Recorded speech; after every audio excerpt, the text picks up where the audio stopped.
بسم الله الرحمن الرحيم الحمد لله رب العالمين الحمد لله الذي هدانا لهذا وما كنا لنهتدي لولا أن هدانا الله أشهد أن لا إله إلا الله وحده لا شريك له له الملك وله الحمد يحيي ويميت وهو حي الذي لا يموت بيده الخير وهو على كل شيء قدير أشهد أن محمدا عبده ورسوله بلغ رسالة وأدى الأمانة ونصح الأمة وجاهد في الله حق جهاده حتى أتاه اليقين أرسله الله تبارك وتعالى بشيرا ونذيرا بين يدي الساعة من يطع الله ورسوله فقد رشد ومن يعص الله ورسوله فلا يضر الله شيئا ولا يضر إلا نفسه أما بعد السلام عليكم ورحمة الله وبركاته. Mes sœurs, mes frères, la grande famille, nous louons Allah.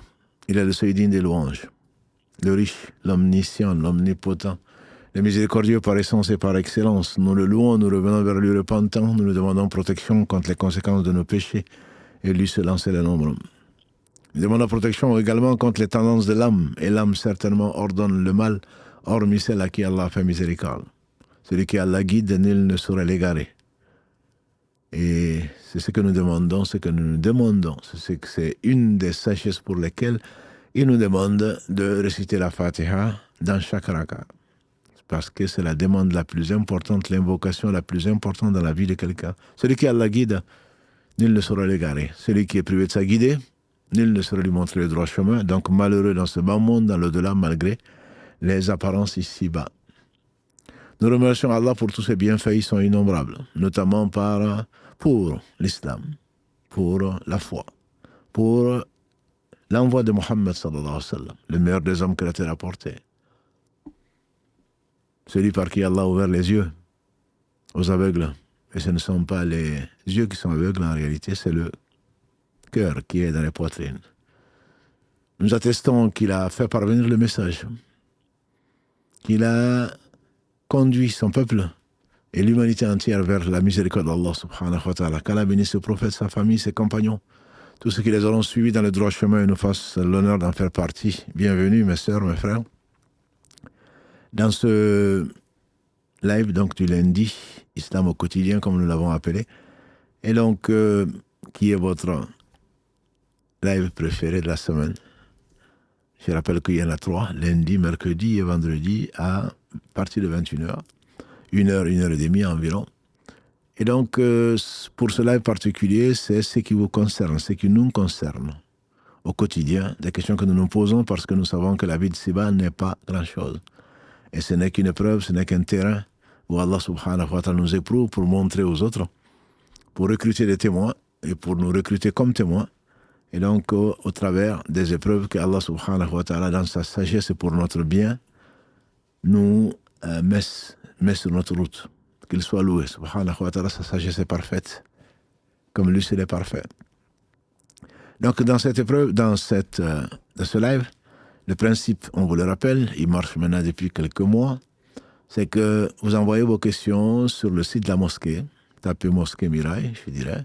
Vous allez mettre un objet islam au quotidien, sans tricher, comme certains le font, parce que de toute façon, ça ne marche pas. Nous avons plus de 5000 mails, comme Karim le fait. On essaie de trier, et donc islam au quotidien, et vous posez vos questions. Si vous voulez appeler, puisque c'est une émission en live, si vous voulez appeler, simplement vous l'indiquez avec votre numéro de téléphone. Donc on vous contacte et ensuite on échange pour savoir si la question, si vous voulez donner des précisions, etc. Donc si la question a été choisie parce qu'elle est d'intérêt général, à ce moment-là, c'est nous qui vous contactons de par le monde. Donc que vous soyez au Japon, puisqu'il y a une sœur visiblement qui a du mal à nous contacter, mais ce n'est pas la procédure. La procédure a bien changé. Avant, il y avait une compétition entre les gens, donc tout le monde voulait appeler en même temps. Donc il y avait un embouteillage. Et les questions les plus intéressantes ne sont pas forcément celles qui étaient posées. Là, actuellement, on essaye d'aider les uns et les autres au travers des questions des uns et des autres. Et également, j'en profite pour dire à ceux qui posent des questions ou celles qui posent des questions en disant ne nous jugez pas. Si vous pensez vraiment que nous vous jugeons, je pense que ce n'est pas la peine ou si vous doutez même qu'on vous juge, je pense que ce n'est vraiment pas la peine de poser la question. Et ensuite, soyez discrets, ne prononcez pas notre nom. Je pense que c'est quand même Quand deux musulmans se rencontrent, a dit le prophète sallam, quand ils échangent et quand ils se quittent, sans dire que c'est public, c'est un secret. Donc il est bien évident que quand vous écrivez, pour nous c'est une confidence. Même entre nous, on ne se le partage pas. Si ce n'est par besoin, si par exemple, Karim me transmet un de vos messages auquel j'essaie de répondre. Voilà. Donc même sur Instagram, même sur Messenger, les questions que vous posez, ne pensez pas qu'on va en faire un discours ou l'utiliser en précisant votre nom, votre ville ou je ne sais quoi d'autre. Sûrement pas. Voilà. Donc soyez, j'espère en tout cas, rassurés. Votre confiance nous touche, mais ne pensez pas que nous sommes là pour en train de chercher à faire le buzz. Ce n'est pas notre but du tout. Ensuite, donc il y a beaucoup de questions sur les problèmes de couple. Je sais qu'il y en a, c'est l'époque qui veut ça, c'est notre manque de piété qui veut ça. Qu'Allah bénisse celui qui a dit accorde la main de ta fille à un homme pieux, s'il l'aime, il va la combler, s'il ne l'aime pas, au moins il ne va pas être injuste. Et notre situation ne fait que, nos problèmes ne font que refléter notre situation, nos rapports avec Allah subhanahu wa ta'ala, car nous pardonne. Et donc, il y a beaucoup de questions sur les problèmes de couple. Beaucoup de nos sœurs en particulier, un peu de nos frères, mais beaucoup de nos sœurs, 80-90% des questions de couple viennent des sœurs. Je comprends qu'elles soient injustement traitées et qu'elles soient opprimées. Et simplement, ça nous est difficile. Si on répondait à ça, on ne répondrait qu'à ces questions-là. Parce qu'il y en a beaucoup. Je ne dis pas que c'est 80% des questions, mais presque. En plus de cela, il est difficile. Tout le monde voit midi à sa porte. Donc souvent, on parle de ce qui ne va pas, de ce que le mari fait. Ça peut donner l'impression à certains maris que nous favorisons les femmes. Or, il faut être équitable. Donc le mieux, je leur conseille de ne pas déchirer, plutôt de prendre rendez-vous. Et des rendez-vous, des demandes de rendez-vous, on en a beaucoup. Il y a toute une liste pour plusieurs mois. Mais de prendre des demandes, de rencontrer des gens de science ou des élèves de science, mais à deux, que chacun expose, si on veut vraiment résoudre le problème. Donc c'est la raison pour laquelle on ne va pas du tout privilégier les problèmes de couple, qui concernent plus les couples, et le couple en particulier, puisque chaque problème concerne, c'est dans un contexte bien précis, et nous n'avons que une version. Et de surcroît, ça n'intéresse peut-être que le couple, parce que chaque cas est un cas particulier, comme le disent les mouftis, une fatwa est circonstanciée. C'est dans le temps, c'est le lieu, avec les coutumes, avec le cas particulier, il ne faut pas l'appliquer à quelqu'un d'autre. Donc, faisons attention de ne pas mal utiliser ce qu'Allah nous a donné comme miséricorde. Voilà, donc ceci dit, je vais donc aujourd'hui privilégier, en tout cas au début, les questions sur le travail. Sur le travail que nous avons négligé, on les a regroupées, mais on n'en a pas parlé la semaine dernière, et même la semaine d'avant. Donc c'est des questions qui datent d'au moins un mois. La première question, c'est: je vous remercie pour tout le travail accompli par vous et votre équipe. Qu'Allah vous accorde le paradis, amin, ainsi qu'à toi aussi. Je vous contacte car je me pose une question. Est-ce que, selon vous, le métier d'avocat est haram dans notre religion? Je me suis renseigné, la majorité des personnes autorisent ce métier, sauf si, en étant avocat, le client nous demande de mentir pour lui. Je vise le métier d'avocat en droit public, marché public, permis de construire notamment. Barakallahu fik pour votre réponse. Mon frère, si tu t'es renseigné, je pense aussi, je précise juste, il ne faut pas demander à 9 imams ou 10 pour choisir la vie qui nous arrange. Et Allah sait tout. Allah sait tout. Donc quand on pose une question, c'est parce qu'on a envie de savoir. Quand on pose une question à quelqu'un de science ou à un élève de science à qui on a confiance. Voilà. Mais ce n'est pas, je vais demander jusqu'à tomber, ça devient du loto. Jusqu'à tomber sur celui qui va me le permettre. C'est ce qui amène un certain nombre de gens à vivre de riba, à faire du riba, parce qu'il y a un avis qui dit que, et comme le disait le frère Amin, 99% des savants, si ce n'est plus, interdisent la chose. Donc un seul l'a permis plutôt, dans des conditions que l'on ne veut pas lire. On prend le résultat, comme sur les intérêts. Pour juste une parenthèse, ah non, mais moi je ne consomme pas l'intérêt, j'ai un compte d'épargne. Chaque année, j'enlève les intérêts. la fatwa qui a été donnée n'a pas été donnée pour cela. La fatwa qui a été donnée, c'est que j'ai des intérêts. Je l'ai déjà fait. Qu'est-ce que je fais? Je les jette à l'eau, je les laisse à la banque ou j'en fais profiter des gens. La fatwa dit, si tu les as, mais il ne faut pas en faire. Si tu les as, pour revenir à Allah repentant, tu arrêtes, tu regrettes, tu décides de ne plus jamais ouvrir un compte avec intérêt, mais tu récupères l'intérêt et tu le donnes soit à des démunis qui n'ont vraiment rien, et pas avec l'intention de faire une bonne action. Tu donnes à des démunis, ou alors tu donnes à une mosquée ou pour réparer les routes, des choses qui peuvent profiter aux musulmans en général, et la mosquée doit l'utiliser juste pour les toilettes ou pour autre chose, pas pour construire. Allah est pur, il n'accepte que ce qui est pur.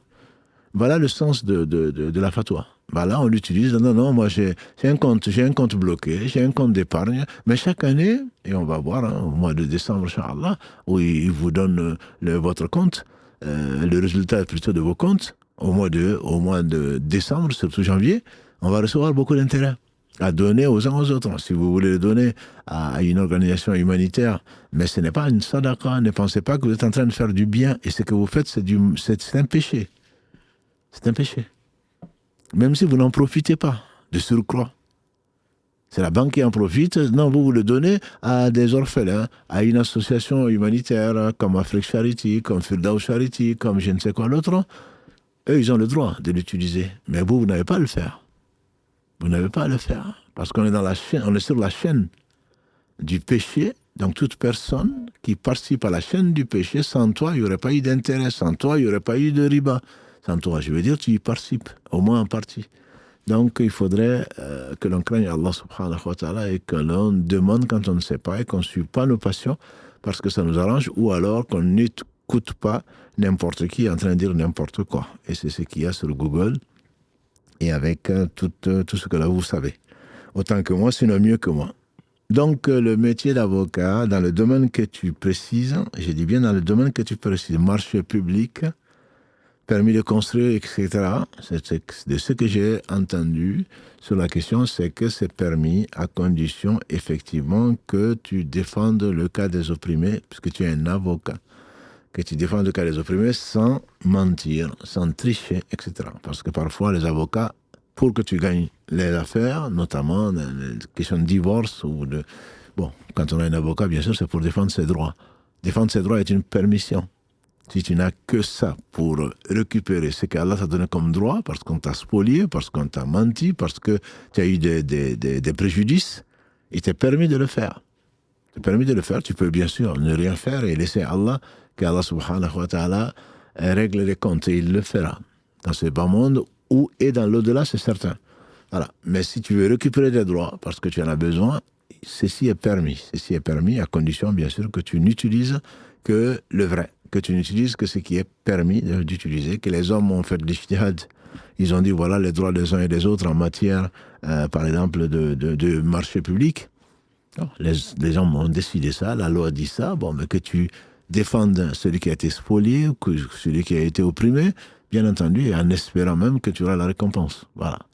Donc, mais ne pousse pas les gens, comme certains le font, à faire des falsifications, des faux témoignages, etc. Et ça arrive malheureusement. Là, on est complice, même si on est avocat. On a voulu du bien, certes, mais il faut défendre les opprimés dans un domaine des affaires, donc qui est un domaine qui est permis.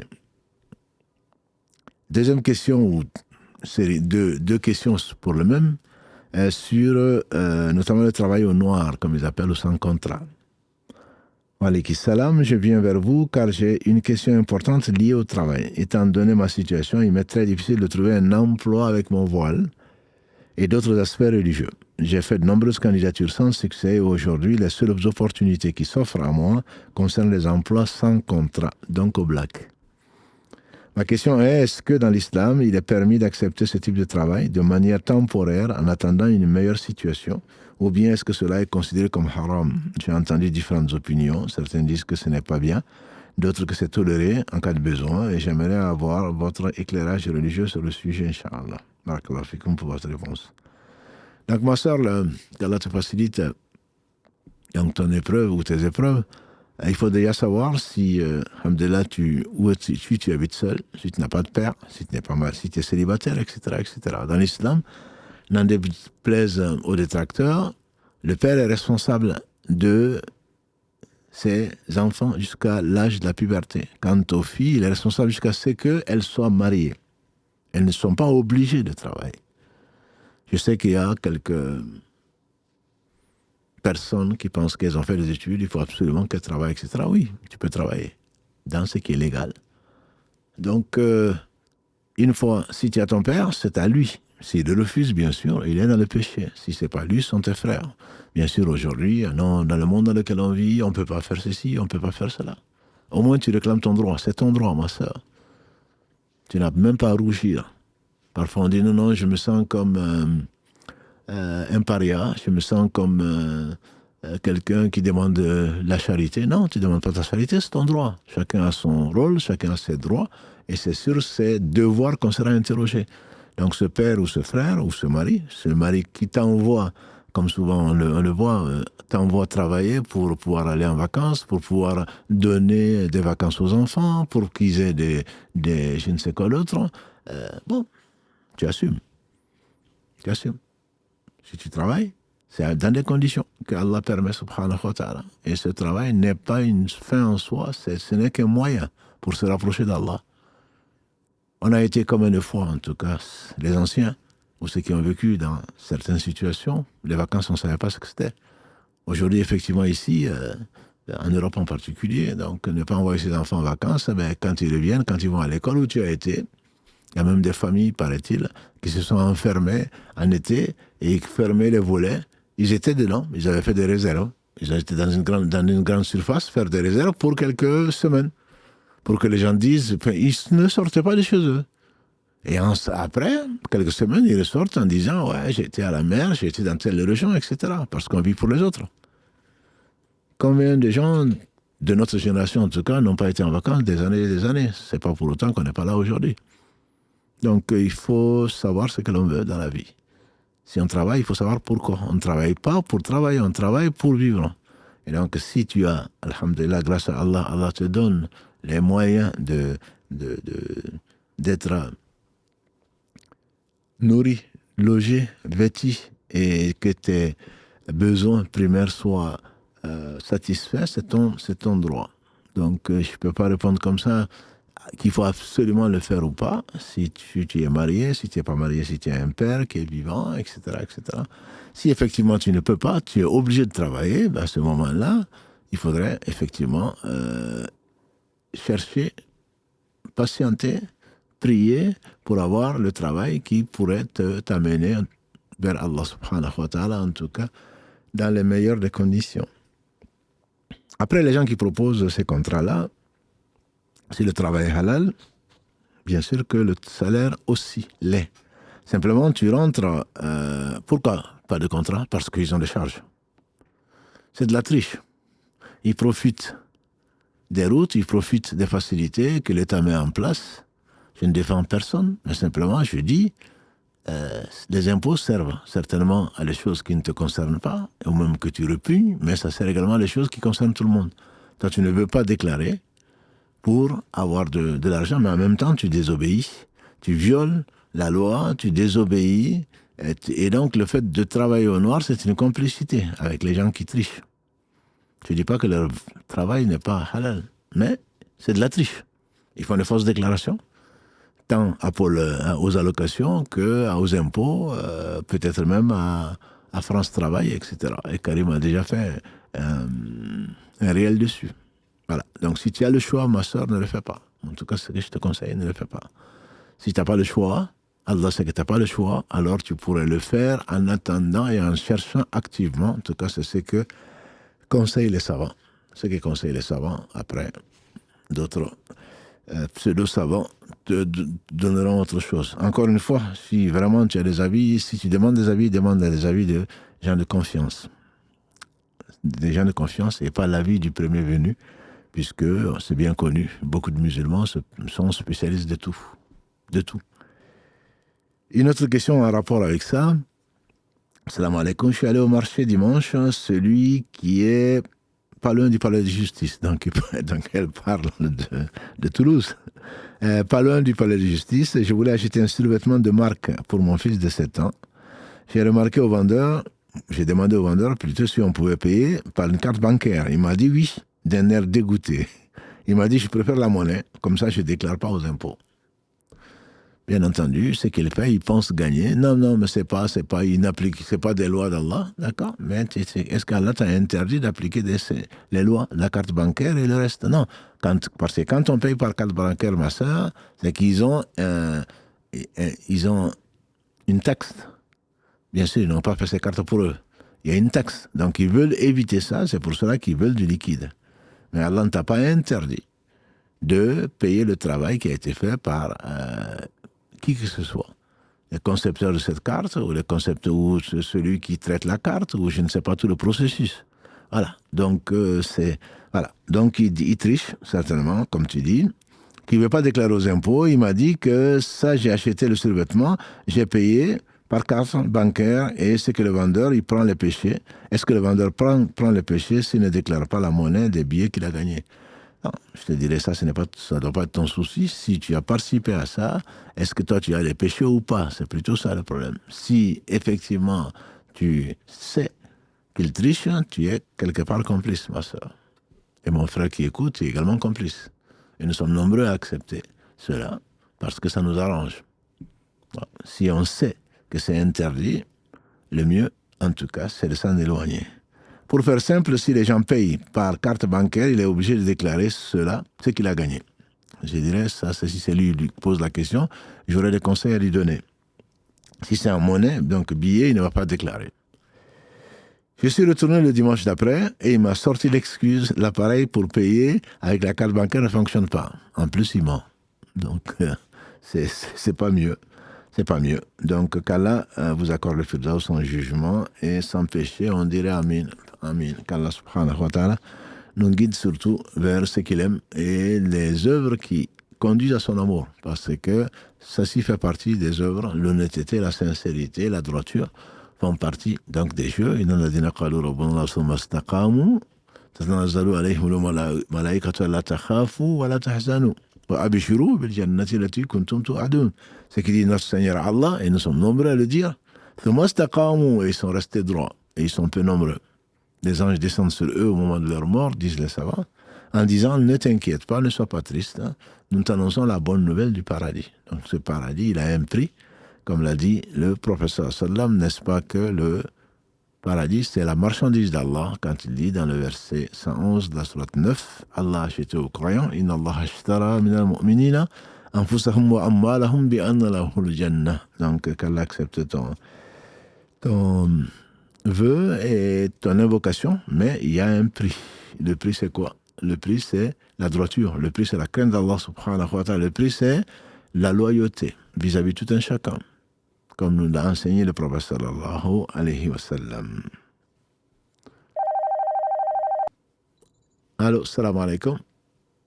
Wa alaykoum salam. Je vous écoute, ma soeur.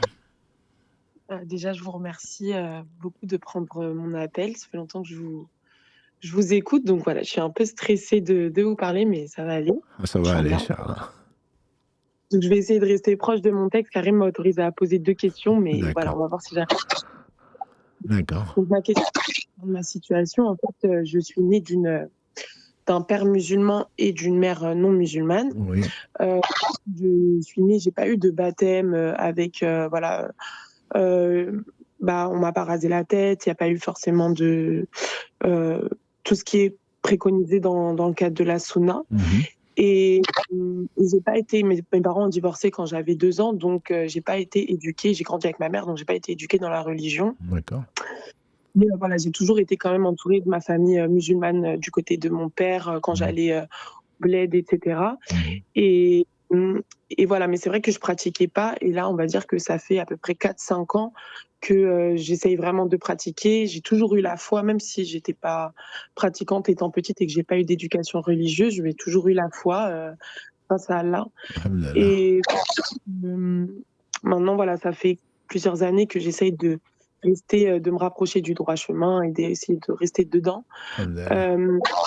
Qu'il y a quelques mois maintenant, j'ai une amie qui se demandait si j'étais vraiment musulmane du fait que je n'avais pas eu que je ne me suis pas vraiment convertie.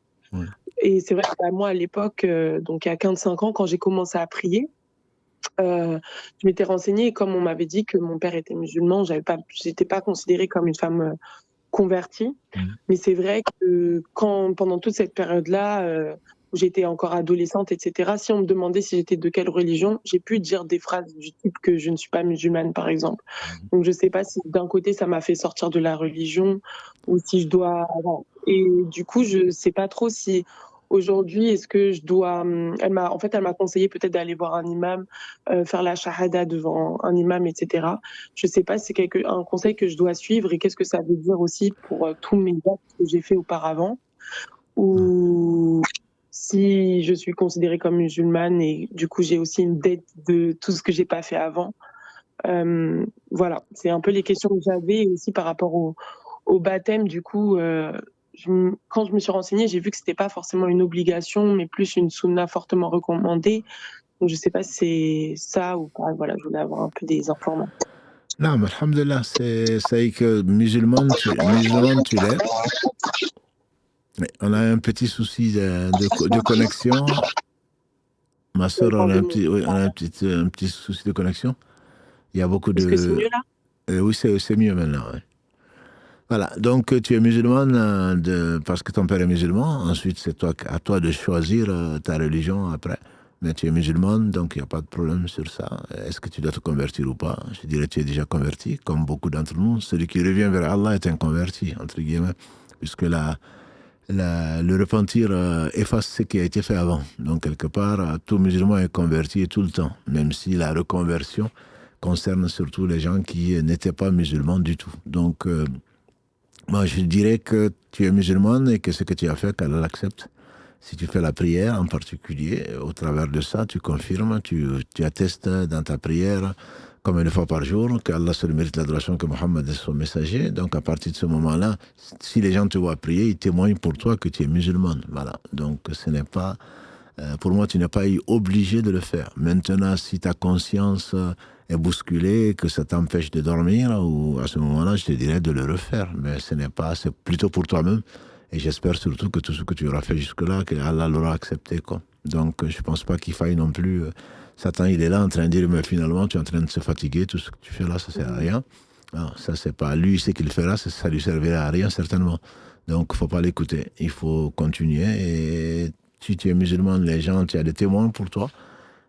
Par contre, comme je t'ai dit, si tu as vraiment envie, si ça te trotte dans la tête et que ça t'empêche d'avancer, je te dirais pourquoi pas attester. Donc là, on peut même t'ouvrir entre guillemets le micro pour que tu attestes et que tu aies des milliers de gens qui sont en train d'écouter. T'écoutes. Donc non, c'est pas le plus important. Le plus important, c'est vraiment ton cœur. Après que tu dises que tu n'es pas musulman, pour un musulman, même en plaisantant, ça le fait sortir de l'islam. Mais si tu ne connaissais pas, si tu connaissais pas le hukm, le statut de cela, on prie Allah subhanahu wa ta'ala de ne pas t'en tenir rigueur. Donc, je ne pense pas que cela te concerne. Très bien. Alhamdoulilah, merci beaucoup. Avec plaisir. C'est très clair. Est-ce que je peux poser du coup ma deuxième question? Oui, puisque Karim te l'a permis, oui. Merci. Du coup, ma deuxième question, ça concerne le port du voile. En fait, je suis souvent confrontée à des personnes qui m'expliquent que, des personnes même musulmanes, hein, qui me disent que le voile, c'est pas une obligation, etc., que dans le Coran, c'est pas écrit. Et moi, je sais pas, en fait, je sais pas vraiment quel argument amener à ça, parce que je pense que je connais pas assez bien. Et c'est vrai que je vois, voilà, que dans le Coran, c'est écrit qu'il faut rabattre le voile sur sa poitrine, etc. Mais voilà, moi, ce qu'on me dit, c'est, mais il concerne rien sur les cheveux, etc. Et aussi, je vois que selon peut-être les cultures, les pays, il y a différentes façons de porter le voile. Et voilà, je me demandais comment on sait quelle est la bonne manière de porter le voile? Est-ce que c'est une sunna? Enfin voilà, comment... Pour le voile, les gens qui te le disent ne le portent généralement pas. Et donc, soit ils se dédouanent, soit ils...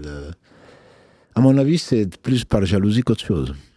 Quand les musulmans, si ça vient des musulmans et des musulmanes, je pense que c'est plus pour essayer de te justifier Ils sont jaloux que Allah t'ait permis de pouvoir lui obéir. Quant à eux, ils ont suivi leur passion et donc ça, quelque part en eux, tu deviens un témoin contre... C'est en général, hein, le voile ou autre chose. Hein, quand on te voit, non mais vous exagérez, non mais ça c'est pas écrit, non mais ça c'est pas... Depuis quand ils sont devenus spécialistes de l'islam?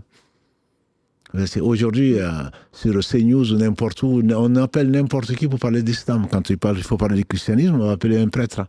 Quand il faut parler du judaïsme, on va appeler un rabbin. Quand il faut parler d'islam, on va appeler des imams vendus ou on va appeler n'importe qui pour donner son avis. Non, l'islam, c'est pas une question d'avis. L'islam, c'est la religion d'Allah, subhanahu wa ta'ala, qu'il a envoyé à tous les prophètes sans exception. C'est la même religion. Ça a pu prendre des formes, je dirais, différentes entre Moïse et du temps de Moïse et quand Jésus est venu, pour Allah faciliter certaines choses, mais ce sont des choses qui ont été révélées. Que ce soit dans l'évangile, que ce soit dans la Bible, le Coran plutôt, ou la Torah, etc. Donc l'islam, c'est pas, bon, ben moi je connais l'islam. Ah bon? Sur cela, tu seras interrogé. Donc je pense que déjà, faut pas écouter n'importe qui.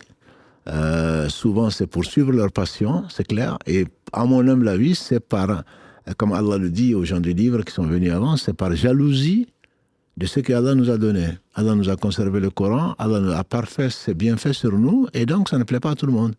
Et puis le fait qu'on voit des gens qui font ce que nous, on ne peut pas faire, quelque part on se dit, mais donc finalement, je ne pourrais pas dire à Dieu que je ne pourrais pas le faire. Je ne pourrais pas dire à Dieu que c'est en 2025. Je ne pourrais pas dire à Dieu que c'était en France. Parce qu'il y a des gens qui arrivent à le faire. Voilà. Pour moi, c'est plus de la jalousie. De la jalousie des gens qui craignent de rendre compte, puisqu'il y a des témoins contre eux. Quant au voile, je ne connais pas d'école juridique, je ne connais pas de savants qui... Je parle de savants, je ne parle pas de philosophes, je ne parle pas de prétendus historiens ou des gens intelligents, n'est-ce pas, qui ont compris plus que les musulmans, tout en n'étant pas musulmans. Je ne connais pas, entre les savants, je ne connais pas de divergence dessus. Les versets auxquels on pense, c'est essentiellement le verset 31 de la sourate 24, la lumière, le verset 59 de la sourate 33, Al-Ahzab, et beaucoup de hadiths. Comment on veut le porter? Il y a 8 conditions pour le voile. Je te renvoie par exemple au livre de Cheikh Albani, qu'Allah fasse miséricorde, c'est pas lui qui l'a inventé, il met 8 conditions. Sans rentrer dans le détail, la première condition, c'est que ça couvre tout le corps sauf le visage et les mains. Après, ce qui est sunna, entre guillemets, c'est est-ce qu'on couvre le visage ou on ne le couvre pas. Voilà, et des choses comme ça. Mais après, c'est tout sauf le visage et les deux mains. Il n'y a pas de ça, c'est la première des conditions. Et sur lesquelles, moi, je ne connais pas de divergence dessus. Eux, ils sont certainement, ils ont des façons de faire. Ce que tu dis, c'est vrai. Au bled ou ailleurs, c'est un petit foulard, avec beaucoup de maquillage, avec beaucoup de... Le hijab, il est venu pour quoi? Qu'on se le dise, hein.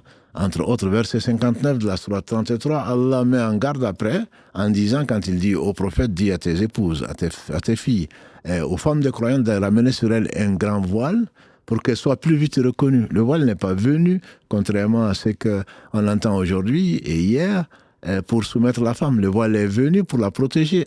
Allah dit afin qu'elle ne soit pas offensée. C'est ça, Allah dit le but du voile, c'est pour qu'elle ne soit pas offensée. Pourquoi? Parce qu'il y a des hommes pervers qui, à Médine, étaient là, et puis il n'y avait pas de toilette à l'époque, hein, à l'intérieur. Donc du coup, les femmes attendaient le soir pour sortir du village pour aller faire leurs besoins. Et il y avait donc des pervers sur la route et qui se cachaient et qui les draguaient, excusez-moi du terme. Et donc, et quand elle disait non, moi je suis une croyante, c'est-à-dire que je n'accepte pas vos avances, il se disait ah non, mais je ne savais pas que tu étais une croyante. Allah dit aux femmes donc de se faire reconnaître en disant ça ne m'intéresse pas. Ce que tu vas faire, ça ne m'intéresse pas. Tu passes par la porte, soit moi je suis déjà marié, ou alors, si tu veux m'épouser, ben, tu le dis clairement, tu vas voir mes parents, etc., etc. On passe par la porte plutôt que d'avoir des relations en dehors du mariage. Voilà le sens du voile. C'est pour cela que tout en portant le voile, beaucoup de sœurs qui aiment beaucoup de couleurs, beaucoup de choses fléchies, tu les vois au loin, voilà. C'est pas ça le voile. Le voile, c'est une attitude. Le voile, c'est la pudeur. Le voile, c'est la pudeur. Donc, tout ce qui va à l'encontre de cela, on peut appeler voile si on veut, mais c'est plutôt administratif. Le voile, c'est avant tout une pudeur que l'homme et la femme s'imposent, et surtout que la femme s'impose. Donc, c'est le fait de baisser les yeux, c'est ce qu'Allah dit d'ailleurs dans le verset 31, il commence par là. Et après avoir dit dans le verset 30 de la sourate 24, aux hommes de baisser, dit aux croyants de baisser leurs yeux et d'être chastes. Allah est parfaitement informé de ce qu'ils font, ça c'est le verset 30. Et dit aux croyantes de baisser les yeux et d'être chastes, de ne montrer de leurs atours que, jusqu'à la fin du verset. Donc, il y a un esprit. Après que les gens se disent qu'on a envie de s'embellir, que non, ça ne fait pas partie, non, ça, ce sont vos traditions. Non, les traditions, je veux dire, l'islam n'est pas venu pour arabiser les gens. L'islam est venu, accepte la culture, sauf si elle va à l'encontre de ce qui a été révélé. Or, ce qui va à l'encontre de ce qui a été révélé, c'est que l'on fasse le contraire de ce que le prophète sallallahu nous a enseigné. Voilà. Que ce soit des pratiques, des choses et d'autres, comme je dis, parfois, que ce soit dans un mariage, qu'on sorte des colas, qu'on demande, je sais pas, l'avis du grand-père, qu'on demande, ça, tout ça, ce n'est pas important. C'est pas ça l'islam.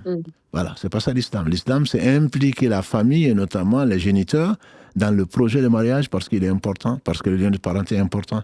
Que ça passe par des dates ou par des bonbons aujourd'hui, parce que personne ne mange, très peu de gens croquent le cola. Avant, c'était le cola, etc. Tout ça, pour moi, ce n'est pas vraiment le plus important. Le plus important, c'est la démarche, c'est s'inscrire dans une démarche claire, d'une démarche sincère, voilà, de vouloir unir deux familles et de vouloir unir deux personnes pour fonder un foyer. Voilà le sens du mariage. Voilà, donc quant à l'habillement, ça procède de la pudeur, et la pudeur est une des branches donc, de la religion. Par conséquent, qu'on voit nos tantes ou nos grands-mères ou nos sœurs en train de trouver des excuses entre des choses qui sont transparentes ou des choses qui sont colorées ou des choses qui sont mélangées avec des maquillages ou je ne sais quoi d'autre, ça, ce ne sont pas les traditions. Ça, c'est plutôt Satan qui t'amène à, oui, tu peux le faire, mais tu as quand même beaucoup de liberté, donc, mais personne ne verra que tu es... On a des sœurs qui ont souffert quand elles ont commencé à se couvrir, mais tu es trop jeune pour te couvrir. Tu es trop jeune pour mourir, tu es trop jeune pour mourir aussi peut-être.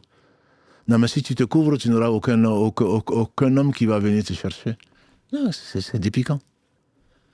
Non, ce sont des gens qui ont inventé une façon de faire et qui pensent meilleure certainement que celle qu'a laissé le prophète sallallahu alayhi wa sallam. Non, Allah vous a donné, en tout cas, les gens qui essayent de pratiquer l'islam, Allah vous a donné une force, qui est la foi, qu'il n'a pas donnée à tout le monde. Donc ceux qui ne l'ont pas, jalousent et essayent de dévier, essayent d'arranger, de s'arranger. Pas qu'ils s'arrangent, mais simplement ils ne veulent pas aller seuls en enfer. Ils pensent que si tout le monde désobéit à Allah, ben, finalement Allah ne trouvera personne à mettre au paradis. Non. Les savants disent que si Allah mettait tout le monde en enfer, ce serait en pure justice, parce qu'il est juste. Mais sa miséricorde est mieux pour eux. C'est pour cela que le paradis sera plein, l'enfer sera plein. Donc, il ne faut pas écouter ce que les... Oui, mais tout le monde fait ça. D'accord, si tout le monde fait ça, tout le monde ira à l'enfer. C'est tout. Allah n'a pas besoin de nous. Allah nous conseille, Allah nous a déversé ses bienfaits matin, midi et soir sur nous. Ils sont innombrables. Celui qui veut en profiter, il en profite. Là où je trouve que c'est vraiment vicieux, c'est que parce que moi, je ne pratique pas, ben, je ne veux pas que les autres pratiquent. Et moi, j'appelle ça de la jalousie. Tout simplement. En tout cas, c'est mon explication. Wallahu a'lam wa a'lam. Barakallahu fik, Cheikh, merci beaucoup. Allah yabarak fik, ma sœur. Merci beaucoup pour tout ce que vous faites, toute l'équipe. Karim, merci pour sa patience et ses explications. Et surtout pour t'avoir permis de poser 2 questions d'une. Vraiment, je me sens privilégiée. Merci beaucoup. Alhamdulillah, barakallahu fik, ma sœur. À bientôt, au revoir. Allez, salam alaikum. Alaikum salam, barakatuh. Donc, barakallahu fik, ma sœur, et toutes les personnes qui essayent envers et contre tout, donc d'être en accord avec les prescriptions donc, de leur Seigneur parce qu'ils y croient. Assalamu alaikum wa rahmatullahi wa barakatuh. Je suis infirmière et j'aimerais savoir ce que dit l'islam à propos des soins palliatifs. On peut parfois avoir l'impression qu'il s'agit d'une forme d'euthanasie déguisée, dans la mesure où l'on administre des médicaments destinés à sédater le patient. Dans certains cas, la personne ne décède pas immédiatement, tandis que dans d'autres, la mort survient rapidement. Je me pose cette question car j'ai récemment eu un patient musulman dont les enfants ont refusé les soins palliatifs. Ils expliquaient que dans ce cadre, on n'alimente plus le patient et on lui administre la morphine et d'autres sédatifs. Le corps médical, quant à lui, ne comprenait pas vraiment le choix de la famille Deux questions se posent. Premièrement, si en tant qu'infirmière, j'administre ces traitements dans le cadre de soins palliatifs, est-ce considéré comme un péché? Ma sœur, tu connais mieux le sujet que nous, tu connais mieux surtout le sujet que le musulman lambda ou l'homme lambda ou la femme lambda dans la rue. Ils n'ont pas fait d'études et on a beaucoup d'idées reçues. On a beaucoup d'idées reçues et au moins on ferait mieux d'aller au moins sur Google, quoi. Au moins pour savoir qu'est-ce que c'est. Donc toi tu sais que ce n'est pas de l'euthanasie. L'euthanasie dans l'islam c'est interdit. Même si les hommes peuvent penser le contraire. Aider quelqu'un à mourir dans l'islam c'est interdit. Et les soins palliatifs, de ce que j'en ai compris en tant que scientifique, ce que j'en ai compris, c'est que ce sont des soins qui sont donnés pour diminuer la douleur de la personne. Islamiquement parlant, à ma connaissance, ça ne peut pas être interdit. L'euthanasie, certainement, interdit sans discussion. Mais si c'est pour aider la personne, pas à mourir, mais aider la personne à supporter la souffrance qui est la sienne, et comme tu dis, il y en a qui restent beaucoup de temps avant de c'est ce qui est dans la deuxième question. Certains patients vivent encore plusieurs jours ou mois, tandis que d'autres décèdent en quelques heures. Donc tu n'aides pas la personne à mourir, ce qui serait un très grand péché, ce serait même de l'assassinat.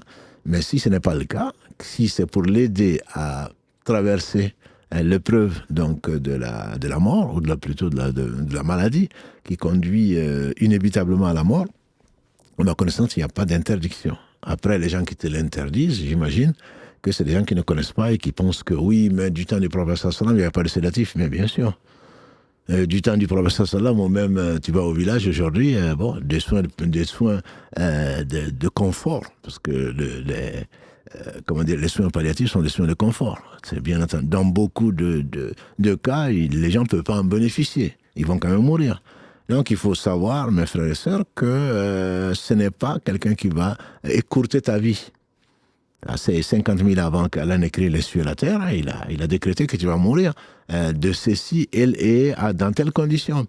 Et quand l'ange des matrices, d'après le hadith d'Ibn Mas'ud, quand le prophète sallam a dit la conception de l'un d'entre vous se fait en 40 et ensuite transformée en chair en 40 jours.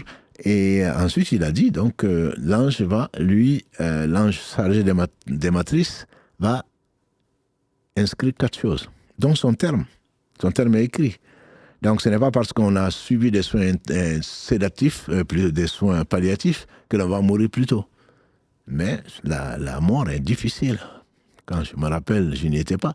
Mais comme disait notre mère Aïcha, quand j'ai vu le professeur Sallam rejoindre son Seigneur, je n'assurerai pas, je ne flatterai personne pour sa mort douce, quoi. Parce que même lui a souffert. Si quelqu'un devait ne pas souffrir, ce serait lui.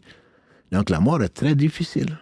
Personne ne revient pour nous dire ce que c'est. Mais les affres de la mort, c'est terrible. Le professeur m'a dit, les affres de la mort sont une réalité. Alors que c'était l'homme le plus courageux. Il a dit, n'est-ce pas que quand Oussama bin Zayd est rentré le trouver, le jour même de sa mort, je pense, ou 1 ou 2 jours avant, il lui dit, je vois que tu souffres. Il dit, oui, je souffre comme 2 personnes. Et ça, de tout temps. Même quand il avait mal à la tête, il dit qu'il souffrait comme 2 personnes. Alors, bon, ne parlons pas de sa mort. Donc, la mort est dure. Les affres de la mort sont une réalité, a dit le professeur Sallam. Donc, aider quelqu'un à diminuer sa souffrance, ça ne peut être, je l'espère, qu'une bonne action. Voilà. Donc, ça, c'est la première question. La deuxième, que dit réellement l'islam à ce sujet? On a déjà répondu. Faut-il accepter les soins palliatifs ou laisser la mort suivre son cours naturellement, si effectivement on fait un accident de voiture ou d'avion ou je ne sais quoi d'autre, on n'a pas besoin de soins palliatifs. Hein. C'est Allah qui aura décrété comment on va mourir. Mais si on a l'occasion d'être hospitalisé et qu'on sent la mort venir et qu'il y a possibilité d'aider la personne, d'accompagner la personne pour qu'elle souffre moins, à ma connaissance, c'est quelque chose de permis. Donc il n'y a pas d'interdiction dans ce domaine. Wallahu a'lam wa a'lam. Allô, salam alaikum. Allô. Wa alaykoum salam wa rahmatullahi wa barakatuh. Je vous écoute, ma soeur. Je vous contactais pour quelques questions en lien avec un défunt. Je vais expliquer le contexte. Oui. Je suis née d'un père musulman et d'une fille et d'une mère catholique. Oui. Et ma mère, en fait, elle est récemment décédée. Et en fait, j'avais différentes questions. Donc, ma première question, c'était pour savoir comment elle est déjà décédée. Est-ce que dans mes prières, j'ai le droit de prier pour le repos de son âme? Enfin, c'est une de mes premières questions. Alors, la première question, c'est que ce que vous avez dû faire, certainement, c'est prier pour elle, pour qu'Allah la rappelle en tant que musulmane. Une fois qu'elle est décédée, Allah a interdit à Ibrahim alayhi salam, et au prophète sallam de prier pour leur mère, pour son père, à Ibrahim, pour la mère du prophète sallam, après sa mort. Et il a dit, on l'a trouvé en train de pleurer, peut-être que vous connaissez le hadith, hein, on l'a trouvé en train de pleurer, on lui dit pourquoi, il dit parce que j'ai demandé la permission à Allah de visiter le tombeau de ma mère, il me l'a accordé. J'ai demandé de prier pour elle, il me l'a interdit. Donc si ça a été interdit voilà, au prophète sallam, pour qui ce sera permis. Ouais. Ça marche. Et du coup, ma deuxième question, c'était en fait, est-ce que, étant musulmane pratiquante ainsi que mes frères et sœurs, est-ce qu'on a le droit d'hériter d'elle, elle étant morte catholique? Alors, cette question a été également débattue et la réponse est connue. C'est-à-dire que si de son vivant et vous avez légué un certain nombre de choses, vous pouvez en profiter. Ça, c'est l'avis largement majoritaire. Si de son vivant, elle ne vous a pas légué quoi que ce soit et que c'est seulement après que vous voulez vous partager ce qu'il y a, le prophète sallallahu alayhi wa sallam a dit, le musulman n'hérite pas du non-musulman, le non-musulman n'hérite pas non plus du musulman. Donc la règle elle est celle-là. S'il y a un legs de son vivant, elle vous a partagé ses biens, chez le notaire ou simplement sur papier ou verbalement, vous pouvez en profiter. Mais si ce n'est pas de son vivant, après sa mort, vous n'avez pas droit à prendre donc ce qu'elle a laissé. D'accord, ok. Et du coup, qu'est-ce qu'il faut faire de ces biens, nous, en tant que musulmans? Est-ce qu'on peut donner ça à des personnes démunies ou pas? C'est un peu comme ce qu'on a dit tout à l'heure en début d'émission par rapport aux intérêts. C'est-à-dire qu'on ne va pas les jeter, on ne va pas aller à la banque, sortir l'argent et le brûler. On fait profiter des gens, effectivement. Ça peut être un orphelinat, on peut le donner à des gens qui sont démunis ou des associations humanitaires qui s'occupent des uns et des autres, des gens qui sont vraiment complètement démunis. Je pense aux orphelins, je pense aux déplacés, je pense aux veuves de Gaza ou d'ailleurs, peu importe. Hein. On le leur donne. Voilà, c'est Dieu qui leur a destiné ça au travers de nous, mais ce n'est pas une récompense que l'on attend de Dieu, à part que c'est Dieu qui nous a permis d'avoir la force de le faire, parce que comme des gens disent, oui, mais bon, ça c'était avant, maintenant on peut, j'en ai besoin. Ce que je peux vous dire simplement, c'est que si vous en avez vraiment besoin, je dis vraiment, si vous avez vraiment besoin, c'est-à-dire que vous n'avez pas de quoi manger et boire, bien sûr que vous n'allez pas aller chercher quelqu'un de plus démuni. Voilà. Mais si ce n'est pas le cas, il faut vraiment le donner à des gens qui en ont vraiment besoin, c'est-à-dire des gens qui n'ont absolument rien. Ok. Et dernière question, désolée pour la longueur. En fait, c'est est-ce qu'on est autorisé, nous, du coup, ces enfants, à faire une aumône en son nom, ou ça, étant musulman, on n'a pas le droit de le faire? Vous avez dû comprendre. De la même façon qu'on n'a pas le droit de prier pour elle, pardon. Exactement. C'est une fois mort, on ne peut plus rien pour quelqu'un qui est décédé en dehors de l'islam. On ne peut pas. Donc, demander à Allah de le mettre dans son compte. Non, les comptes sont arrêtés, a dit le prophète sallam, sauf 3. Donc, c'est que la science qu'on a laissée, un enfant pieux qui prie pour nous, mais à condition qu'on soit mort musulman, et une sadaqa jariya qu'on a laissée, donc quelque chose qui peut profiter. Ça aurait été quelqu'un d'autre, certainement, quelqu'un de musulman, vous pouvez espérer que ça va lui profiter, mais une fois que la personne, son contrat est achevé, et donc la personne est morte, en dehors de l'islam, il n'y a pas de bonnes actions, entre guillemets, qui peut lui être reversées. Ok. Et si on a fait ça ne sachant pas, est-ce que le repentir suffit ou est-ce qu'on doit faire quelque chose pour corriger en plus du repentir? Non, le repentir suffit. Allah est celui qui accueille le repentir. Allah pardonne à l'ignorant quand il revient vers lui. C'est lui qui nous a enseigné ce qu'on ne savait pas. Vous avez pris la peine de poser ces questions-là. Et donc, on prie Allah subhanahu wa ta'ala de vous en faire profiter et non seulement d'accepter votre repentir. En tout cas, c'est un des signes de votre repentir qui est la recherche de la science et que Allah subhanahu wa ta'ala vous élève en degré.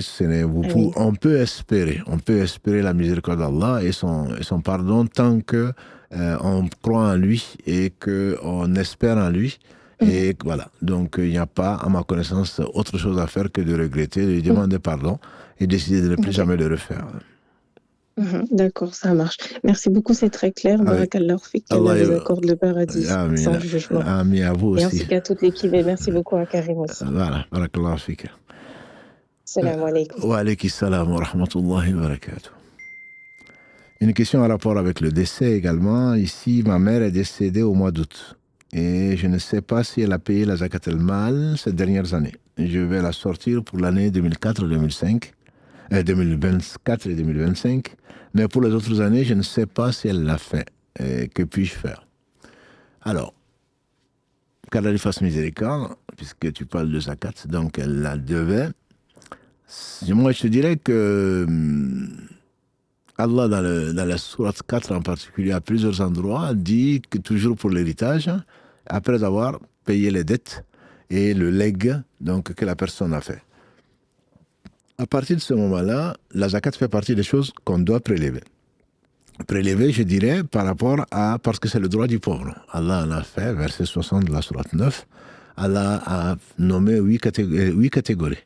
Donc, si tu sais qu'elle était vraiment malade et qu'elle n'a pas sorti la zakat pour les années 1400, combien, disons maintenant 2024-2025, moi je rappelle que la zakat doit c'est l'année lunaire. Voilà, pour le droit du pauvre, donc c'est 354 jours plutôt que 365 jours. Voilà, donc c'est l'année lunaire, mais calculons-le en 2024 et 2025. Donc, si effectivement elle était alitée, elle ne pouvait rien faire et que tu ne lui as pas demandé et tu es pratiquement convaincu qu'elle n'a pas sorti la zakat 2025, je te dirais de la sortir. Mais si elle était encore vivante, tu n'as pas à sortir la 24, en espérant qu'elle a sorti. De toute façon, si tu la sors par précaution, tant mieux. Mais tout ce qu'un défunt laisse n'est plus au défunt. Ça appartient aux héritiers. Donc, il faut plutôt partager l'héritage, sauf si on sait qu'elle a des dettes. Si tu sais qu'elle n'a pas payé le 2025, à ce moment-là, il faut prélever la zakat du 2025 avant de partager l'héritage. Mais il ne faut pas non plus que tu nuises maintenant aux héritiers en prélevant leur part. Et si tu le fais, en tout cas, je te conseille de le demander l'avis et l'accord donc des autres héritiers qui sont tes frères, ton père s'il est encore en vie. Voilà. Au moins qu'ils soient d'accord, sinon tu vas les léser en voulant faire du bien, tu risques de faire du mal. Donc si tu sais qu'en 2025, elle est décédée, mais depuis 2025, elle était alitée, elle n'avait pas ses moyens, et donc tu es pratiquement sûr qu'elle ne l'a pas sorti, oui, je te dirais de le faire. C'est ta responsabilité.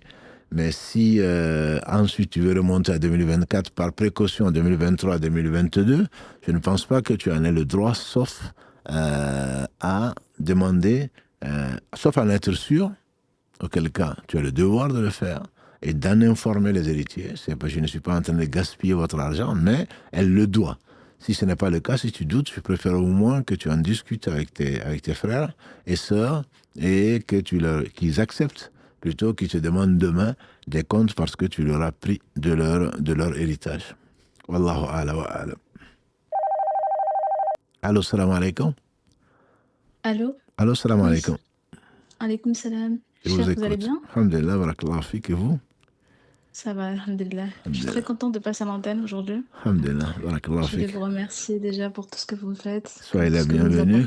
Amen. Qu'Allah vous récompense. Amen. Alors, moi, j'ai deux questions. J'ai demandé à Karim, donc je vais essayer d'être brève. Décidément, Karim, il est généreux je le remercie, il est très généreux. Il est généreux ce soir. Et je lui ai dit, alors moi, j'ai une question, ça concerne déjà le voyage pour une femme célibataire. Oui. Je ne suis pas encore mariée, qu'Allah me facilite. Amen. Et en fait, j'ai un petit frère qui est encore mineur, qui a 14 ans. Et ma question, c'était savoir à quel moment il est considéré comme pubère, majeur pour pouvoir m'accompagner. Alors, Parce qu'en fait, moi, je suis par exemple en Île-de-France et ma famille, elle est à Lyon. Et ouais, avant, j'y allais. ouais. Mais après, de vous avoir entendu dans un live expliquer que c'était pas recommandé pour une femme de partir même à une distance qui dépasse 3 80 jours de marche, km. si je me Ouais. trompe pas. 80 Je km, sais, ouais. 80 km. Ouais, 84 plus exactement, oui. Ok, de marche, si je me Ouais, trompe pas. tout à fait. Et du coup, après, j'ai commencé à avoir un peu, voilà, j'hésitais à y aller et même si j'ai très envie. Oui. Et donc voilà, j'ai commencé à me poser des questions. Je me disais, mon petit frère, il est encore jeune, quoi, il peut pas m'accompagner, mais je me disais à quel moment, lui, il pourrait être considéré comme mahram. Alors, la puberté, déjà, tu peux lui demander s'il est pubère ou pas. Bon, même par pudeur. Néanmoins, s'il est pubère, si sa voix change, si tu commences à avoir des moustaches et des. Oui, Voilà. c'est vrai Bon, que c'est très grand maintenant. voilà. Donc, on peut considérer la puberté à partir de ces signes-là, sinon au plus tard à 15 ans. C'est que la D'accord. majorité des savants disent à 15 ans. Maintenant, entre la région parisienne et Lyon, je dirais c'est assez sécure. Qui t'accompagne, je dirais oui. Mais si c'est pour aller là au bled ou pour voyager, un mahram est quand même censé te défendre, entre guillemets, au besoin. Donc, si c'est Mhm. quelqu'un qui n'est pas mûr et qu'il est toujours sur son téléphone, comme ils le sont aujourd'hui, je ne dirais Mm. pas que, voilà, qu'il soit ton mahram, par exemple, pour le mariage, je te dirais non. Je dirais que c'est trop jeune. Il Ok. ne mesure pas vraiment l'importance et les conséquences donc d'accorder la main de sa sœur à un homme et ce que ça implique. Je pense que même si ça nous arrange, entre guillemets, je pense que ce n'est pas fait pour ça. C'est fait vraiment pour aider, pour protéger la femme. Ce n'est pas autre chose. Donc si, avec les conditions de sécurité, s'il a 14 ans, et si tu le penses capable Mhm. de s'occuper de toi, entre guillemets, je dirais que oui. À 15 ans, c'est sûr. Ça, c'est Ok. le... Voilà. Et donc, Du entre coup, à 15 ans, il parenthèses, peut m'accompagner pour des trajets. oui, Des petits trajets. pour le trajet sécur, je dirais. Là, pas pour aller dans la Ok. brousse. Voilà, pas pour aller dans la Oui, brousse. oui, oui, oui. Donc, il y a Pas pour Karim faire des longs qui me voyages. fait dire que ce soir, il est particulièrement gentil parce qu'ils sont très polis. Oui. Ils sont très Ah, polis et respectent les consignes. Voilà ce qu'ils me disent.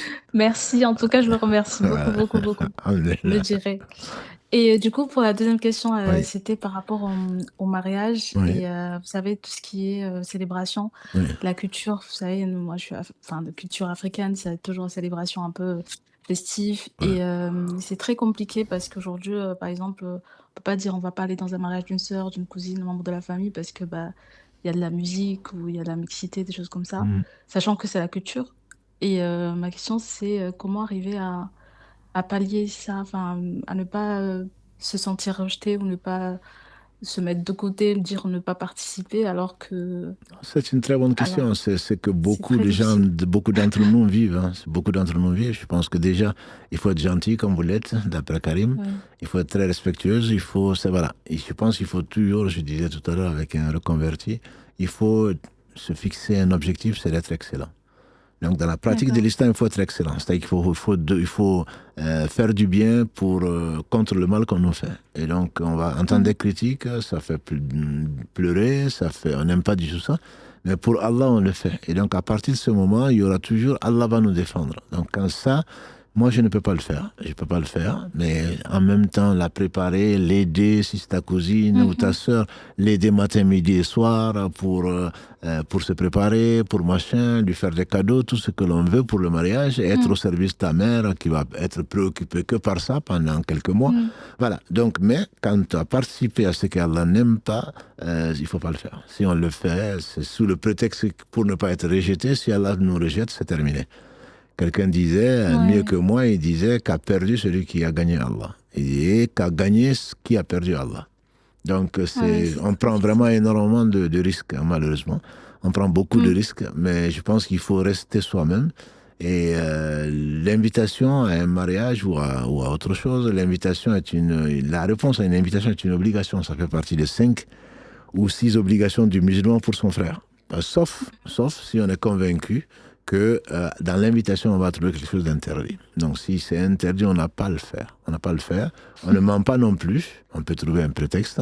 On peut venir avec un masque depuis le Covid en disant qu'on est malade. Voilà. Bon, et qu'on est juste venu passer le salam et on repart. Ibrahim n'a-t-il pas dit à son peuple pour ne pas aller à la fête qu'il est saqim. Saqim, ça veut dire qu'il est malade. Et certains lui-même le considèrent comme un mensonge, mais en réalité, les savants disent que ce n'est pas un mensonge. Un prophète ne ment pas. Simplement, ce sont des expressions qui sont comprises par quelqu'un. Il était malade, effectivement, malade de cœur. Son cœur était malade parce qu'il ne supportait pas que l'on associe à Dieu et qu'ils avaient des idoles. Donc, quand il dit « je suis malade », eux, ils le comprennent comme quoi il est souffrant, alors qu'en réalité, il est plus que souffrant parce qu'il n'accepte pas d'associer à Allah. Voilà, donc voilà, exactement. Donc, trouver ce genre d'expression, c'est certainement mieux que de dire non, non, vous faites n'importe quoi, la sunna c'est machin, c'est haram, comme on entend les jeunes reconvertis là, parmi nos frères et nos sœurs en train de le dire, quoi, d'envoyer tout le monde promener, vous allez en enfer, et je dis non, ça ce n'est pas, le prophète sallam était l'homme le plus doux, et donc il n'a jamais répondu au mal par le mal. Voilà, donc il faut essayer, moi je pense qu'il faut vraiment avoir le meilleur comportement. Pas pour qu'on dise que vous êtes gentil, mais pour que Allah subhanahu wa ta'ala soit satisfait de nous. C'est ça, surtout ça. Après, ce que les gens diront, de toute façon, les gens diront. Si vous y allez, si vous n'y allez pas, de toute façon, vous allez être critiqué. Voilà. Et vous n'aurez... Et le prophète alayhi salatu wassalam nous a dit que celui qui recherche l'agrément d'Allah contre l'agrément des gens, il aura l'agrément d'Allah et l'agrément des gens. Celui qui recherche l'agrément des gens contre l'agrément d'Allah, il n'aura ni l'agrément d'Allah, ni l'agrément des gens. Et c'est une vérité. Une vérité. Nous, on cherche toujours à plaire aux gens, et en oubliant ce que Allah subhanahu wa ta'ala nous a prescrit pour notre bien. Donc, je vous conseille vraiment de rester ferme tout en étant très gentil. Ok, jazakallah fik. Allah yurfik. Allah vous récompense en tout cas, et merci encore à Karim. Oui, merci encore à Karim. Là, il est content. Là. Il vous entend, il vous voit pas, mais il vous entend. Voilà. Donc, voilà. Il vous renvoie les remerciements. Ok, jazakallah fik. En tout cas, merci beaucoup. Barakallah fik, ma soeur. Bonne soirée, salam. Excellent traquette. Salam alaikum, qu'Allah vous récompense toutes et tous pour ce que vous faites. Je suis étudiante étrangère, j'ai une amie avec qui je vis en France, pas dans la même ville, et nos familles sont au pays. Elle a développé des comportements depuis un moment qui m'inquiètent. Je ne sais pas comment m'y prendre. Elle ne décroche pas son téléphone, elle ignore son entourage, elle ne répond pas aux gens, même sa mère qui est au pays, sachant que je sais pertinemment qu'elle est toujours accrochée à son téléphone en train de scroller sur TikTok. Sa mère est régulièrement pas en bonne santé, que je considère comme la mienne, se plaint tout le temps auprès de moi, et même souvent emploie des mots de mère dessus, ce qui est très grave en islam.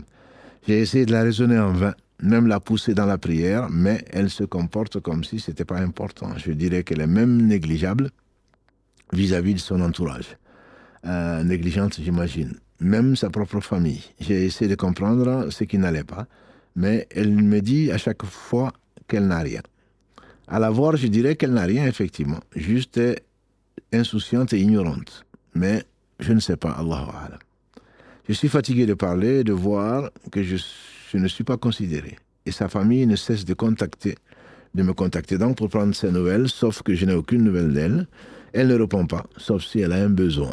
Juste pour sa mère, je peux passer mon temps à l'appeler. Au bout du 10e appel, souvent elle répond. Le plus souvent, non, et elle ne rappelle même pas. Quand je lui fais des reproches, elle a toujours des excuses. Je prie énormément pour elle, mais je n'ai plus la force de la supporter. Allah m'est témoin. J'ai fait de mon mieux. Qu'en pensez-vous? J'aimerais avoir des conseils. Ma sœur, alhamdulillah, qu'Allah te récompense pour ce que tu as fait pour ta sœur, qui est insouciante, et ça arrive souvent. C'est pas pour te consoler, mais les jeunes qui arrivent, voilà, ils ont découvert la liberté sans comprendre, sans vraiment l'assumer. Voilà. Donc on est libre de faire du bien et le mal, certainement, mais au moins on assume. Et souvent, voilà, avec les réseaux sociaux, avec tout le reste, avec la compagnie, on découvre donc un certain nombre de choses qu'on n'avait pas. On a des facilités, surtout de l'argent, peut-être à la disposition, une bourse ou je ne sais quoi d'autre. Combien ont oublié Allah, ils ont oublié même leurs parents. Et c'est 10 ans après, parfois, grâce à Allah, qu'ils reviennent, qu'ils regrettent et voilà, ils font tout et n'importe quoi. Et ça, si tu ne le fais pas, c'est grâce à Allah, subhanahu wa ta'ala. Beaucoup de jeunes, je mets en garde les jeunes, s'il y en a qui m'écoutent, et je demande aux parents vraiment de faire attention à ce qu'ils font. Envoyer leurs enfants seuls, non accompagnés, dans des pays parce qu'on est heureux, surtout fiers d'avoir des enfants qui ont une bourse, qui vont aller je ne sais où, et qui vont revenir être gouverneur ou s'occuper du pays, etc., sans penser à leur éducation ici, c'est une catastrophe. On en est responsable, surtout les parents de filles. Et donc, je le dis, parce que très souvent, on prend les filles parce qu'elles travaillent, généralement, elles ont un niveau intellectuel, en tout cas, elles travaillent plus que les garçons et elles ont souvent plus de bons résultats, administrativement parlant. Et donc, ce sont des investissements pour beaucoup de parents. Je sais de quoi je parle. Ce sont des investissements pour beaucoup de parents. C'est leur retraite, en fait. J'ai travaillé jusqu'à... Voilà, je ne dormais pas, je me levais la nuit, et le matin, je travaillais. Maintenant que j'ai un enfant qui a un diplôme ou qui a eu le bac, ben maintenant, c'est le statut de s'occuper de nous. Donc, c'est quelque part à la retraite, l'assurance vie, quoi, en gros. Et donc, ça, c'est vis-à-vis des parents. C'est tout simplement inconscient. Quand tu aimes quelqu'un, tu aimes le bien pour la personne. Et le bien n'est pas toujours ce que tu penses. Notamment, laisser un enfant immature, et ils sont nombreux, immature, entre les mains du diable, quoi. La vie de ce bas monde-là l'emporte. Comme ça t'a emporté d'ailleurs. C'est toi qui as donné l'exemple. Hein. Tu lui as dit, tu lui as rien appris. En tout cas, pas grand-chose. De la religion, ni de l'au-delà. Maintenant, mais forcément, tu as laissé au monde quelqu'un qui te doit certainement beaucoup, puisqu'Allah nous ordonne d'être excellent avec père et mère.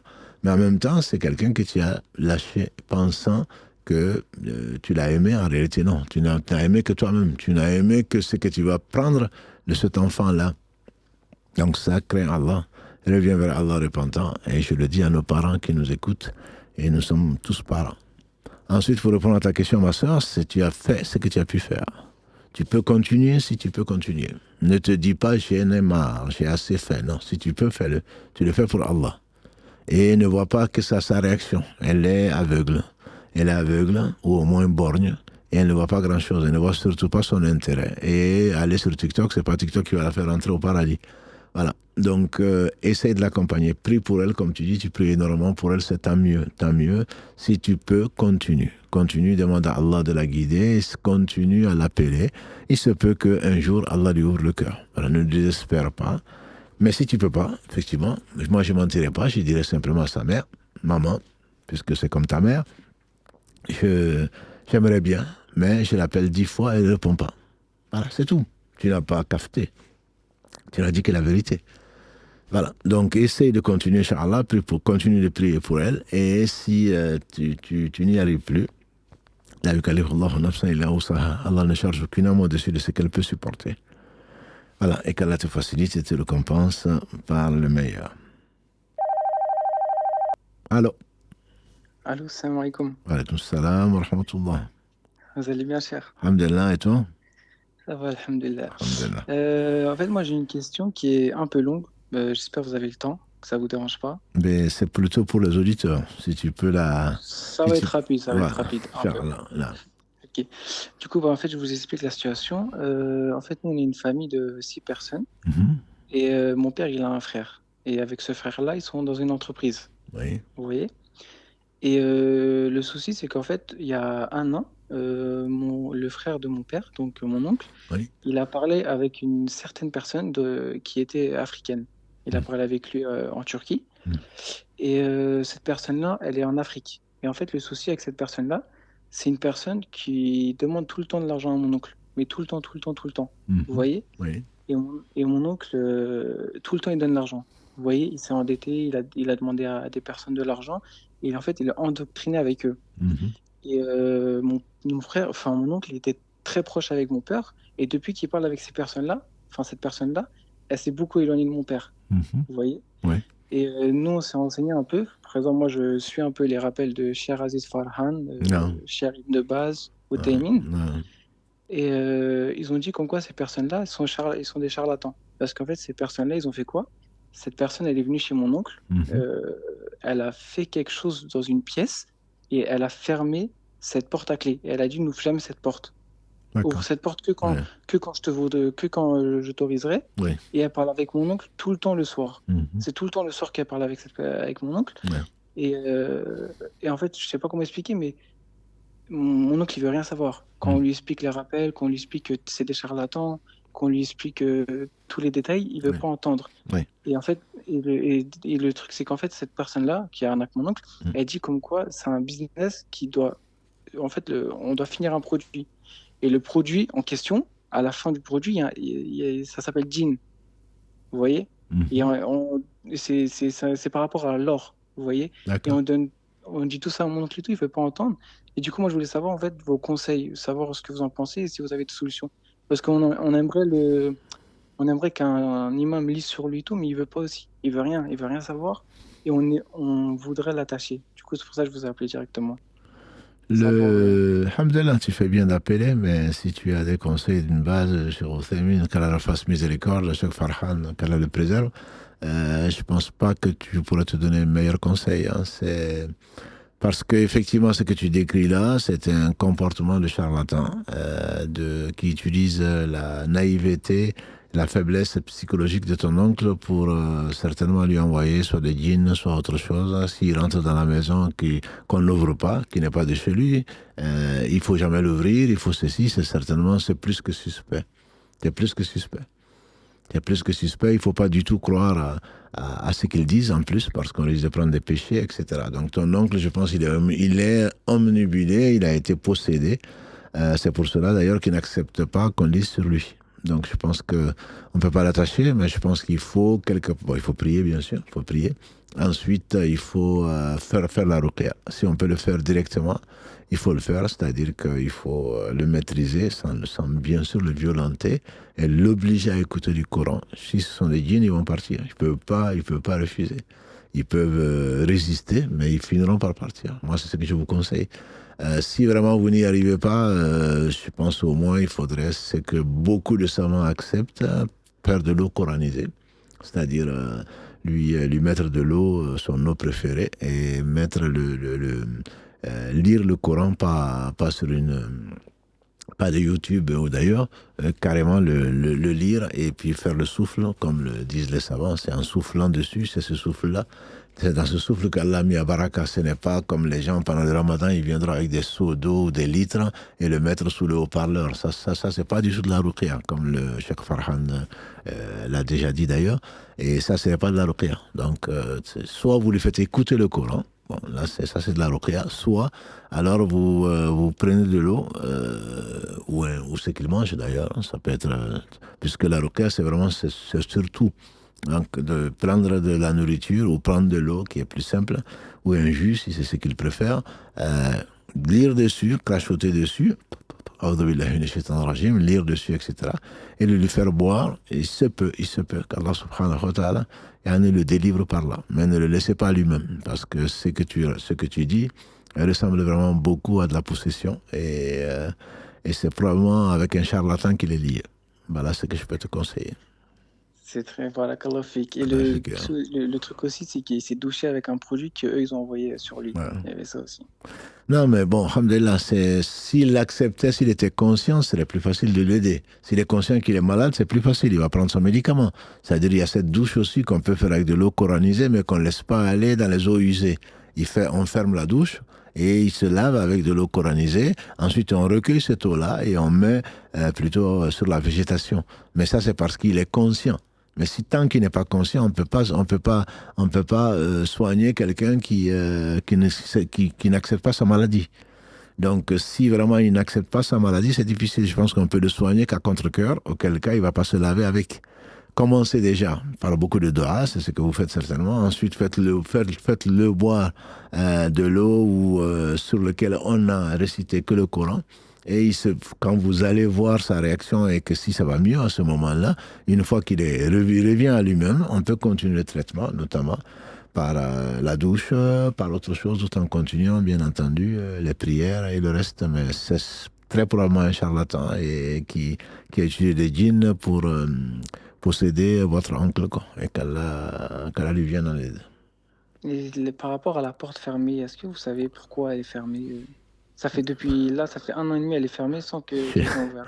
Je ne suis pas charlatan et je ne sais pas ce qui est, je ne suis pas devin non plus, je ne sais pas ce qu'il y a dedans, mais très probablement, c'est C'est des genres d'idoles qu'ils mettent, c'est des choses qu'il ne faut pas voir parce que vous allez sauter partout en disant que c'est pas un musulman ou qu'il adore des idoles, etc. Bon, pas par curiosité. Si c'est chez vous, si vous pouvez l'ouvrir, il faut l'ouvrir avec beaucoup de courage. C'est chez mon oncle. Voilà, chez ton oncle, si tu as des cousins ou donc ses enfants que vous arrivez à convaincre, qui voient qu'il a vraiment changé et qu'il fait que s'endetter. Bien sûr, ce qu'ils cherchent, c'est ce bas monde-là. Ils ont vendu la vie de l'au-delà pour la vie de ce bas monde. Donc, tant que l'oncle continue à lui envoyer ce qu'il aime, c'est-à-dire l'argent, quitte à s'endetter, lui, son affaire est bonne. Il continue. Donc, si on peut ouvrir cette maison, cette chambre-là et voir ce qu'il y a dedans et le détruire, parce que ça m'étonnerait que vous trouviez du bien dedans, quoi. Mais ce qu'il y a dedans, Allah Alam. Mais ça risque. Oui. Ils ont mis une boîte. Ils ont mis une boîte à l'intérieur. Ça risque d'être quelque chose de pas joli. Si vous arrivez à le récupérer, justement, je pense qu'il faut le détruire. Si c'est des feuilles, il faut les brûler, disent les savants. Si ce n'est pas le cas, il faut les verser soit dans le puits, soit dans l'eau, soit dans autre chose. Il faut détruire ce qu'il y a dedans, justement, pour casser cette toxine, que je dirais, qui certainement sert à nourrir les djinns, où des djinns y sont logés, ou je ne sais quoi d'autre. Donc, si vous avez les moyens d'accéder à ça sans que l'oncle le sache, si vous avez un complice parmi tes cousins, parmi ses enfants, voilà, qui voit qu'il est en train de se détruire et qu'il est en train de détruire sa famille, s'ils peuvent le faire. Sinon, des serruriers, on en connaît. Hein. On attend que l'oncle aille quelque part ou je ne sais quoi d'autre, et puis on force la porte, et puis on rentre dedans, et puis on voit ce qu'il y a dedans. Voilà. Donc, on peut pas, parce qu'on voudrait l'attacher, c'est pas permis de le faire. Ici, tu peux pas le faire. Enfin, ça, même ailleurs. Si tu le fais, s'il porte plainte à toi, c'est la séquestration. En fait, l'attacher pour qu'un imam lise sur lui, parce qu'il veut pas. Non, mais justement, non. Là, justement, il peut porter plainte. Il peut porter plainte. L'imam n'a pas besoin de lire celui. Hein. Je veux dire, vous pouvez lui mettre le Coran. Toi, tu peux lire le Coran. Allah guérit quelqu'un avec la Fatiha. Surtout, il ne faut pas lui faire du mal. Physiquement, il ne faut pas lui faire du mal. C'est pour ça que je disais, vous pouvez, par exemple, vous, ses neveux, ou un certain nombre de gens, juste fermer la porte alors qu'il est là et mettre du Coran, l'obliger à l'écouter sans le toucher. On n'a pas besoin de l'attacher pour ça. Il peut crier là où il veut. Bon, vous ne lui avez rien fait. Il ne faut surtout pas le séquestrer parce que là, vous risquez une peine de prison, quoi. Voilà. Okay. Donc, c'est ça. Non, l'attacher comme on le fait au bled, ne le faites pas parce que souvent, même des imams, entre guillemets, qui font la ruqya, qui se mettent à frapper les gens, etc., ils sont arrivés jusqu'à la mort, hein. Pensant frapper des djinns, en fait, c'est la personne qui le frappe. Donc, il faut faire très attention. Non, il faut pas. Son intégrité physique doit rester telle. Il faudrait vraiment pas lui imposer autre chose que de lui faire écouter le Coran. Et, alhamdulillah, si Allah le guérit, tant mieux. Si Allah décide de vous éprouver, de l'éprouver, mais au moins, vous aurez essayé de faire le bien. Mais surtout, ne le brutalisez pas. Surtout, ne touchez pas à son physique. Okay. Je vous le déconseille vraiment très très fortement. Ok, parce qu'on a cru que c'était la seule solution, parce que ni Coran, ni l'eau, ni... non, mais je comprends, mais il faut l'obliger à l'écouter. Quand je dis l'obliger à l'écouter, juste qu'il ne puisse pas sortir, mais sans le violenter. Sans le violenter. Non, mais il ne faut pas le violenter. Ok, barakallah fik, c'est très gentil à vous. Allah yabarak. Qu'Allah vous accorde le fidèle et à Karim aussi. Amin. Karim, il est gâté ce soir. Là. Karim, il est très gentil. Alhamdulillah, mashallah. Allez, salam alaikum. Barakallah fik. Alayka salam wa rahmatullahi wa barakatuh. Alors, salam alaikum wa rahmatullah à toute l'équipe, à toi aussi. Je vous contacte aujourd'hui pour connaître l'avis le plus juste de l'islam concernant la prise et l'impression de photos. Je sais qu'il n'est pas permis de les accrocher chez soi, mais est-ce autorisé de les garder dans un album photo fermé pour souvenir? Barakallahu fikum. C'est une question qui nous vient, je pense, de Mauritanie, si je me souviens. Je pense que c'était le 00222. Toujours est-il que le prophète sallam, d'après Nu'man ibn Bashir, Kalalagré, rapport consigné dans les deux authentiques, le Bukhari et Muslim, a dit, Nu'man, que le prophète sallam a dit, al-halal bayin ou al-haram bayin, et le reste. Donc, ce qui est permis est connu de tous, et ce qui est interdit également. Et donc, entre les deux, il y a des choses que beaucoup de gens ne connaissent pas. Et s'il y a des divergences sur une chose, le mieux, c'est prendre le hadith d'Al-Hassan ibn Ali, radiallahu anhuma, qui a dit que son grand-père, le prophète sallam, a dit, donc, Da'ama yuribuk, ila mala yuribuk, abandonne ce qui te met dans un doute pour ce qui ne t'y met pas. Hadith rapporté par An-Nasa'i et l'imam At-Tirmidhi, car leur fasse tous miséricorde. Le principe, il est celui-là, mon frère, ou ma soeur. Le principe, il est celui-là. La prise de photo, il y a déjà des divergences dessus. Les plus précautionneux, je dirais, disons qu'il ne faut pas prendre de photos carrément. Bon, je ne sais pas si c'est majoritaire ou pas majoritaire, mais ils ne prennent pas de risque du tout. L'avis qui me semble être le plus juste, le Cheikh Othaymin, il dit que la photo, ce n'est pas comme, puisque l'argument qu'ils ont, qui est un argument comme un argument, ce n'est pas une preuve. Ils utilisent la preuve, justement, que le prophète sallam a dit, les gens qui seront les plus châtiés au jour du jugement dernier, ce seront les gens qui essaieront de reproduire la création d'Allah. Donc, il s'agit des gens qui dessinent et il s'agit des gens qui font de la sculpture. Et par conséquent, cela, comme tu l'as bien précisé, le prophète sallam attendait un jour l'ange Gabriel longtemps. Et pourtant, ce n'est pas dans ses habitudes de ne pas venir au rendez-vous. Finalement, il est sorti, il l'a rencontré. Il dit, je t'ai attendu. Il dit, est-ce que tu ne sais pas que nous les anges, on ne rentre pas dans une maison où il y a des images et il y a des chiens. Donc, c'est l'homme qui sera le plus châtié, en tout cas parmi les plus châtiés, c'est quelqu'un qui aura essayé de reproduire la création d'Allah subhanahu wa ta'ala, et Allah va lui dire, puisque tu as voulu m'imiter, maintenant mets-y donc une âme. Et comme il ne pourra pas, il sera châtié autant que Allah voudra subhanahu wa ta'ala. Donc eux, ils se basent sur ça en disant que la photographie, c'est pareil. Le Cheikh Othaymin, quand il fasse miséricorde, lui disait non, la photographie n'est qu'une reproduction, c'est comme une photocopie. Aujourd'hui, on est tous devenus des photographes. Avec les iPhones, avec les ceci, avec les cela, tout le monde fait de très belles photos. Donc ce n'est pas une qualité, ça prend pas beaucoup de temps, et puis on n'essaie pas de reproduire, on le garde comme souvenir. On le garde comme souvenir. Mais nombre de savants disent qu'on ne doit le faire que pour, je parle des êtres vivants bien sûr, on ne doit le faire que par nécessité. Parce que ceux qui interdisent ça disent que même les photos pour le passeport, pour ceci et cela, c'est pas permis. Et donc, comment on va vivre, ne serait-ce que parce qu'il y a une nécessité. Le Cheikh Othaymin ou d'autres, en tout cas, c'est son avis que je connais, si c'est pour une raison de sécurité ou autre, comme par exemple pour les passeports et le reste, c'est permis. Mais le faire pour s'amuser, comme ça n'apporte pas grand-chose. Donc, c'est la raison pour laquelle le mettre dans un album, je sais que beaucoup de gens, surtout les jeunes, pour les garder, les souvenirs, prennent beaucoup de photos, etc.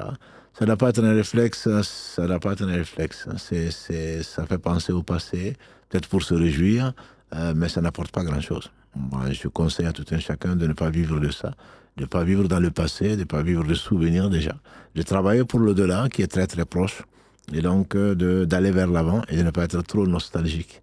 Je sais que c'est humain, justement, en faisant cet effort-là pour Allah, il se peut qu'Allah subhanahu wa ta'ala nous réserve le meilleur, donc et très bientôt, dans la tombe déjà, avant que ce soit dans l'au-delà au paradis, Inch'Allah.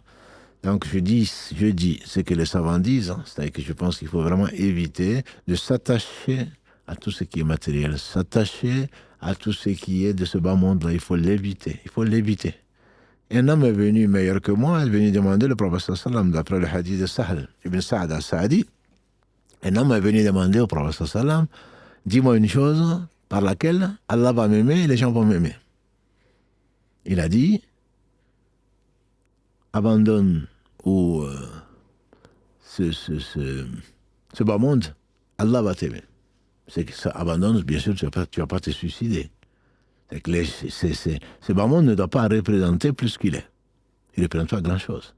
Il ne doit pas représenter grand-chose pour toi si ce n'est un outil, un moyen pour aller vers l'au-delà. Abandonne l'amour de ce bas monde et Allah va t'aimer. Et abandonne ce que les gens possèdent et les gens vont t'aimer.